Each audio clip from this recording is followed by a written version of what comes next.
मस्त दाटसर रवा आणि क्रीमी रव्याची खीर। ही खीर फक्त अर्धा लिटर दुधामध्ये 7 ते 8 लोकांसाठीचे परफेक्ट प्रमाण मी या ठिकाणी सांगितले आहे। मग पटकन व्हिडिओला लाईक करा, व्हिडिओ शेवटपर्यंत पहा आणि चॅनलला नक्की सबस्क्राईब करा। नमस्कार, मराठी स्वयंपाकमध्ये आज आपण करतोय एकदम क्रीमी आणि दाटसर पटकन होणारी रव्याची खीर, जी करायला एकदम सोपी आहे आणि खायला सुद्धा अप्रतिम। तर रेसिपीला सुरुवात करूया। सर्वात पहिले साहित्य काय लागणार आहे ते पाहूया। इथे मी घेतले आहे 2 टेबलस्पून साजूक तूप। त्याचबरोबर आपल्याला पाव वाटी बारीक रवा घ्यायचा आहे। रवा बारीकच घ्या। नंतर 2 टेबलस्पून आपल्याला सुके किसलेले खोबरे घ्यायचे, याऐवजी तुम्ही ओले खोबरे सुद्धा घेऊ शकता। नंतर 1 टेबलस्पून आपल्याला भाजलेले बारीक शेवया घ्यायचे आहेत, जे खिरीसाठी वापरल्या जातात। थोड्याशा केशराच्या काड्या घेतल्या आहे, थोडे बदाम असे बारीक कापून घेतले आणि काजू देखील असे बारीक कापून घेतले। ड्रायफ्रूट तुम्ही तुमच्या आवडीनुसार कमी जास्तही करू शकता किंवा तुम्हाला वाटेल ते ड्रायफ्रूट तुम्ही यामध्ये ॲड करू शकता। अर्धा चमचा वेलची पावडर आणि 1 कप साखर घेतली आहे। साखरेचे प्रमाण आवडीनुसार कमी जास्त करू शकता। नंतर अर्धा लिटर दूध घेतले। हे दूध मी आधीच उकळून गार केलेले आहे। तर हे दूध मी फुल क्रीम दूध घेतलेले आहे। त्यानंतर आपल्याला घ्यायचं आहे 500 ग्रॅम खवा। तर हे झाले खिरीसाठीचे सर्व साहित्य। आता आपण खीर करायला घेऊया। त्यासाठी कढईमध्ये साधारण 1 ते 1.5 चमचा आपण तूप घेऊया। तूप छान गरम झाले की त्यामध्ये आपण रवा घालूया। रवा हा घेताना बारीकच रवा घ्या, जाड रवा घेऊ नका। जर जाड रवा घेणार असेल तर तो मिक्सरमध्ये फिरवून घ्या। आता रवा आपण यामध्ये घातला। रवा आपल्याला साधारण अर्धा ते 1 मिनिटासाठी छान असे परतवून घ्यायची किंवा भाजून घ्यायचा आहे। तर साधारण 1 मिनिटानंतर बघा, रवा अर्धा आपला भाजला गेलेला आहे। आता यामध्ये आपण जी शेवई होती बारीक, ती आपण यामध्ये घालूया। ती सुद्धा आपल्याला एक साधारण 10 ते 15 सेकंदासाठी छान भाजून घ्यायची आहे। खूप जास्त शेवई भाजायची नाही, कारण ही शेवई आधीच भाजलेली असते। आता शेवई सुद्धा आपण छान अशी भाजून घेतलेली आहे। त्यामध्ये आपण जे किसलेले खोबरे होते ते घालूया। या ठिकाणी मी सुके किसलेले खोबरे घेतले, तुम्ही जर ओले खोबरे घेतले ते सुद्धा अशाच पद्धतीने भाजून घ्या। ओले खोबऱ्याची चव सुद्धा या खिरीमध्ये खूप छान लागते। आता खोबरे, शेवई आणि रवा छान असा भाजून झाला आहे।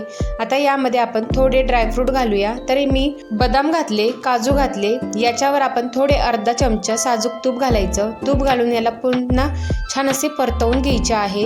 साधारण 1 मिनिटभर आपण हे सर्व मिश्रण छान असे परतवून घेऊया। हे परतवत असताना आपल्याला गॅस हा मंदच ठेवायचा आहे। मोठ्या गॅसवर हे परतवायचे नाही, नाहीतर रवा आणि खोबरं हे जळण्याची शक्यता असते। आता रवा छान शिजलेला जावा यासाठी आपण यामध्ये घालूया साधारण 2.5 ते 3 कप पाणी घालायचे।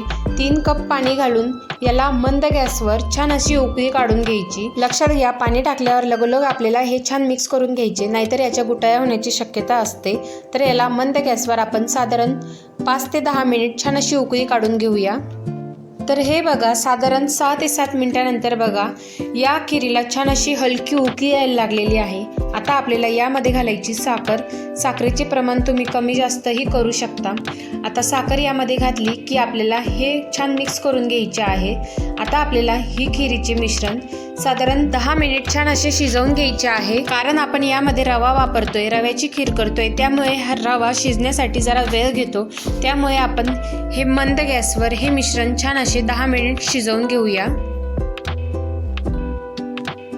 तर 5 मिनिटानंतर बघा, या रव्याला छान अशी उकळी आलेली आहे। छान असा दाटसरपणा सुद्धा आलेला आहे। यामधली साखर सुद्धा छान अशी वितळलेली आहे।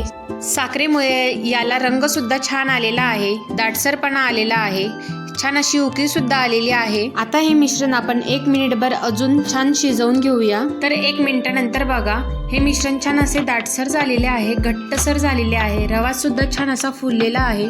सुरुवातीपासून आतापर्यंत या मिश्रणाला साधारण 10 ते 12 मिनिट लागलेत। छान असा रवा शिजला गेलेला आहे। आता आपण यामध्ये घालूया जे आपण दूध घेतले होते उकळून गार केलेले, ते आपण यामध्ये घालूया। मी साईसकट हे दूध घेतले होते, ते संपूर्ण दूध आपण या रव्यामध्ये घालून घेऊया आणि छान असे मिक्स करून घेऊ आणि याला बारीक गॅसवर छान अशी उकळी काढून घेऊया। तर याला बघा, हलकी हलकी अशी उकळी आलेली आहे। आता आपण यामध्ये घालूया वेलची पावडर, थोड्याशा केशराच्या काड्या घालूया। केशर घालणं संपूर्णपणे ऑप्शनल आहे, नाही घातलं तरी चालेल। आता याला चांगले मिक्स करून घ्यायचे आणि बारीक गॅसवर याला चांगली आपण उकळी आणून घेऊया। तर साधारण 2 मिनिटानंतर बघा या खिरीला छान अशी हलकी उकळी यायला लागली आहे। आता याला चांगले तळापासून छान मिक्स करून घेऊया। आता आपल्याला या खिरीमध्ये घालायचा खवा, तर खवा मी अशा पद्धतीने हाताने असा चोळून घालते, हवं तर तुम्ही किसून सुद्धा घालू शकता। आता खवा घालत असताना आपल्याला गॅस हा एकदम बारीक करायचा आहे, खूप मोठा गॅस ठेवायचा नाही। आता पूर्णपणे यामध्ये मी खवा घातलेला आहे। आता मंद गॅसवर खवा आपण या खिरीमध्ये छान असा वितळून घेऊया। खवाच्या गुटाया संपूर्ण आपण या खिरीमध्ये मोडून घेऊया। या ठिकाणी मी अर्धा किलो खव्याचा वापर केलेला आहे, हवं तर तुम्ही कमी जास्त सुद्धा करू शकता। आता खिरीमधल्या संपूर्ण खव्याच्या गुठळ्या आपण मोडून घेतलेल्या आहे। तुम्ही बघू शकता खीर अशी छान अशी दाटसरपणा आलेला आहे, खीरीला छान असा दाटसरपणा आलेला आहे, रंगसुद्धा छान आलेला आहे। आता आपण ही खीर एक मंद गॅसवर साधारण 5 ते 10 मिनिट छान अशी उकळवून घेऊया। तर खिरीला बघा छान अशी उकळीसुद्धा आलेली आहे। तर खीर आपली छान अशी दाटसरसुद्धा झालेली आहे। तुम्ही बघू शकता छान अशी रवा टेक्स्चरसुद्धा आलेला आहे। आता आपल्याला गॅस पूर्ण बंद करायचा आणि आपली तयार झाली मस्त रव्याची क्रीमी दाटसर अशी खीर। तर खीर आपण सर्व करूया।